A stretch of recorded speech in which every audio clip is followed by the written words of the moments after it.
25 мамыр әрбір оқушы үшін өміріндегі ең бір тарихи сәттердің бірі. 11 жыл білім нәрімен сусындаған түлектер Алтын-Ұя мектептерімен қоштасып, үлкен өмірге қанат қағады.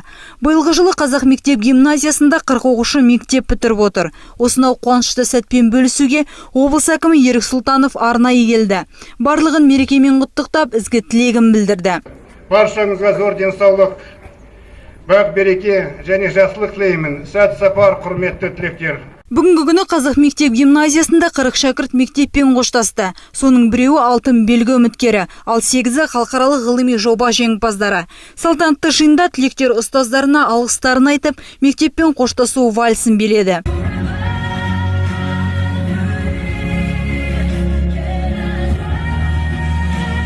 Жандос Манқошев халықаралық жоба жеңімпазы. Соған байланысты ұлттық бірыңғай тестілеуден босатылған.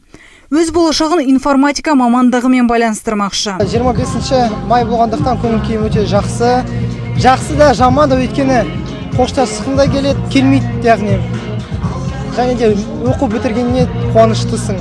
Мектеппен қоштасу әрбір түлек үшін ғана емес, ата-ана үшін де ерекше күндердің бірі. 11 жыл бұрын қолынан жетектеп әкелген баласы бүгін үлкен өмірге қанат қаққалы отыр.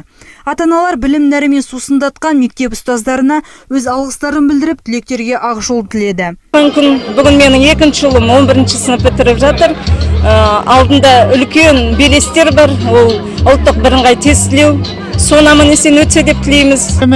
Келешекте амандық, саулық тілеп, еліміздің белгілікті бір азаматы болуына тілектестігімді білдірем. Биылғы жылы облыс бойынша 547 мектепте соңғы қоңырау соғылды. 3733 оқушы мектеп бітіріп отыр. Олардың 112-сі алтын белгі, ал 58-і қызыл аттестат үміткері. Бізде ұлттық бірыңғай тестілеу маусым айының 2-сінен 5-іне дейінгі аралықта өтетін болады. Барлық дайындық жұмыстары жүргізілген. Бүгінгі ертеңгі күні оқушылардың мектеп қабырғасында емтихан тапсыратын оқушылар үшін дәстүрлі емтихандардың басталу күні. Осы емтихандарды тапсырғаннан кейін оқушылардың алдағы уақытта осы түлектер үшін 19-20 күндер мектеп бітіру кештері жоспарланып отыр.